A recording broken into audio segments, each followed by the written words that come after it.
Mole fraction पढ़ रहा है, क्या मोल फ्रैक्शन पढ़ रहा है, लेकिन बच्चों को ये नहीं पता ये क्या चीज है। आप बता सकते हैं तो बता सकते हैं ये क्या चीज है। कुछ लोग इसे जेटा भी कहते हैं, ZETA जेटा, और कुछ लोग इसे कुछ और भी मानते हैं। मैं इसको कुछ नहीं मांगता, सिर्फ मैं इसको मोल फ्रैक्शन का सिंबल मानता हूं। क्या मोल फ्रैक्शन का मैं सिंबल। तो आज की वीडियो में हम स्टार्ट करने वाले हैं मोल फ्रैक्शन, और जिसका सिंबल क्या होता है आपको दिख रहा है। पहले इस तरह करेंगे, कहने का मतलब हमारा ये प्रॉपर तरीके से क्या बन जाएगा, एक्स बन जाएगा। समझ गया। थोड़ा सा इसको ऐसा कर लो, थोड़ा सा इसको ऐसा कर लो, थोड़ा सा इसको ऐसा कर लो, थोड़ा सा इसको ऐसा कर लो, तो हमारे क्या बन जाएगा ये। हमें कुछ लोग इसे जेटा भी कहते हैं, ZETA जेटा। तो आज की वीडियो में देखिए बिना देरी की स्टार्ट करता हूं मैं मोल फ्रैक्शन। तो आपको इतना क्लियर हो चुका है, सिंबल आपको याद रखना है, बहुत इंपॉर्टेंट है। पेपर में आपको डायरेक्ट सिंबल भी बना, सिंबल आपको पेपर में आपको क्या क्वेश्चन, आपको मोल फ्रैक्शन का, आप मोल फ्रैक्शन का क्वेश्चन आएगा, सिंबल बना हुआ होगा, मोल फ्रैक्शन लिखा हुआ नहीं होगा। तो भाई सिंबल किस चीज का, आप अगर आपने पढ़ा होगा भाई मोल फ्रैक्शन का जो सिंबल होता है ऐसा होता है, तो आप क्वेश्चन करना स्टार्ट कर देंगे। तो स्टूडेंट अगर बात करता हूँ, देखिए मोल फ्रैक्शन की डेफिनेशन ये होती है, मोल fraction is the ratio of mole of one component. अगर बात करता हूँ देखिए, अगर देखिए मोल फ्रैक्शन का हमने सिंबल ये बनाया था, mole fraction equal to, mole fraction is the ratio of mole of one component. इस मतलब है, अगर बात करता हूँ देखिए जो हमारे मोल जो था, हम मोल को किससे रिप्रेजेंट करते हैं, इससे रिप्रेजेंट करते हैं, मोल को हम इससे रिप्रेजेंट करते हैं। अब सोचना इसमें क्या लिखा हुआ, ratio of mole one component की बात करता हूँ, Na मान लीजिए, Na समझ में आ गया। हम इसको इस तरह मान लीजिए, ये क्या Na। अब बात करता हूँ, सुनते रहे ना, mole fraction is the ratio of mole of one component to the total mole of all component.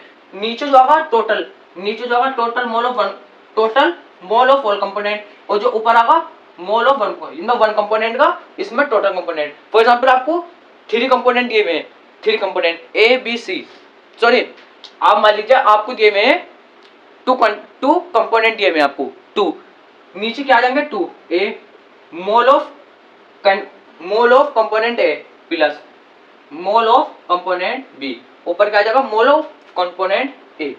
इतना समझ में आ गया। क्योंकि देखिए एक चीज का आपको आइडिया याद रखना है, मोल अगर बात करता हूं, देखो सारी बात क्या, आपको एक चीज का ध्यान रखना, मोल फ्रैक्शन आपको फाइंड करने को आया कंपोनेंट ए के, तो सबसे पहले आप क्या लिखेंगे, मोल फ्रैक्शन का साइन लिखेंगे और नीचे को आप ए बना देंगे। मोल फ्रैक्शन हमें किसका फाइंड करना, ए का, तो हमने ए रिप्रेजेंट कर दिया और ऊपर भी ए आगा। क्योंकि देखो मोल फ्रैक्शन क्या होता, ratio of mole, number of जितने भी मोल होंगे कंपोनेंट ए के, जितनी मोल होंगे यहाँ को होंगे कंपोनेंट ए के, और कंपोनेंट बी के जितनी मोल होंगे यहाँ को प्लस हो जाएंगे। तो कहने का मतलब ये मोल फ्रैक्शन जब आपको फाइंड करने को आगा, तो आपको एक चीज याद रखना है, साइन बनाना, नीचे ए लिखना है, ऊपर को यहाँ को जो लिखना है आपको मोल ऑफ ए। आपको एक चीज का रखना, मोल फ्रैक्शन आपको कंपोनेंट ए का फाइंड करना, कंपोनेंट ए, तो कंपोनेंट ए ये लिखना, और आपको जब आप फाइंड करेंगे मोल फ्रैक्शन कंपोनेंट ए का, तो आपको सबसे ऊपर कंपोनेंट ए के मोल लिखने पड़ेंगे और टोटल मोल आपको यहाँ पे लिखने पड़ेंगे। टोटल मोल ये होगा, और आपको टोटल देखिए टोटल मोल ये होगा, और पर्टिकुलर एक कंपोनेंट के मोल ये होगा। इतना समझ आ गया। तो अब देखिए यहाँ पे भी कंपोनेंट हो गया, यहाँ पे भी कंपोनेंट ए हो गया, और यहाँ पे दोनों होगा, यहाँ पे टोटल हो गया, और यहाँ पे जो हमें फाइंड करना होगा ना मोल फ्रैक्शन, उसका क्या है आपको, जो हमें फाइंड करना पड़ेगा ना मोल फ्रैक्शन, तो हमें इसका मोल ऊपर लिखने पड़ेंगे, और यहाँ पे यहाँ को हमें क्या लिखना पड़ेगा, वही जो यहाँ पे ए लिखा है यहाँ को ए। अगर हमें बी के मोल फ्रैक्शन, अगर हमें बी का हमें मोल फ्रैक्शन काउंट करना है बी कंपोनेंट का, तो बी कंपोनेंट यहाँ को होगा और बी यहाँ को होगा। समझ आ गया। तो कंपोनेंट इथेनॉल हो सकता है, इथेनॉल में इतने मोल है, इथेनॉल हो सकता है, और वाटर के अंदर इतने मोल है, और एल्कोहल के अंदर इतने मोल है। तो कंपोनेंट एक बस वर्ड है आपको रिप्रेजेंट करने के लिए। समझ में आ गया। तो आपको कंपोनेंट नहीं देगा, आपको कुछ और दे सकता, किसी भी सॉल्यूशन का नाम दे सकता, तो उसको मोल दे देगा आपको, तो आपको काउंट करने पड़ेंगे। जैसे मोल फ्रैक्शन आपको कंपोनेंट बी का फाइंड करना, तो यहाँ को हमें कंपोनेंट बी लिखना पड़ेगा, और यहाँ को भी बी लिखना पड़ेगा। यहाँ को कंपोनेंट बी के मोल लिखना पड़ेंगे, और यहाँ पे हमें मोल फ्रैक्शन हमें इसके नीचे बी लिखना पड़ेगा, क्योंकि हमें मोल फ्रैक्शन किसका फाइंड करना, फाइंड करना बी का। इतना समझ में गया। अगर बात करता हूँ find mole fraction 2 mole ethanol and 3 mole water. अगर बात करें टोटल मोल कितने हैं, देखो आपको एक चीज का याद रखना, आपको इतना क्लियर हो चुका होता बताइए।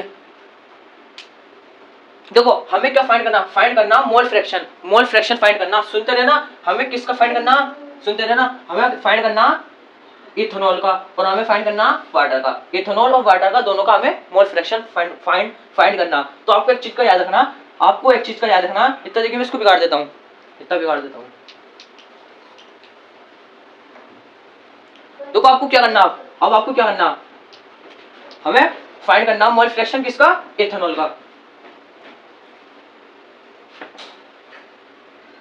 इथेनॉल का हमें मोल फ्रैक्शन क्या करना, फाइंड करना। हमने लिख दिया इथेनॉल और ये मोल फ्रैक्शन का साइन हो गया। तो नंबर ऑफ, हमें आपको क्या लिखना पड़ेगा ऊपर को, जो इथेनॉल के कितने मोल है 2 मोल होगा और नीचे क्या होगा टोटल मोल आएंगे, यहाँ को नीचे को टोटल मोल 2 और 3 कितना होगा, इसमें 2 होगा। देखिए इसमें 2 ही कंपोनेंट है, पहला कंपोनेंट इथेनॉल, सेकंड वाटर, तो 2 और 3 कितना होगा 5। इतना समझ में आ गया।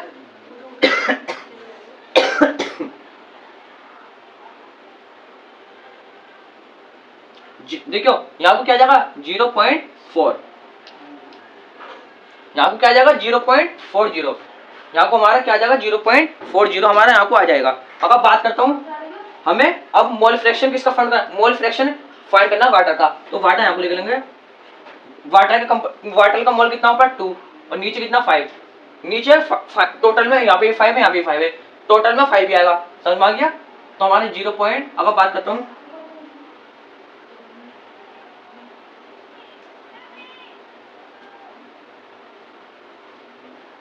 सुनिए, सॉरी यहाँ को 3 है, हमें मोल फ्रैक्शन वाटर का फाइंड करना, तो यहाँ को 3 आएगा।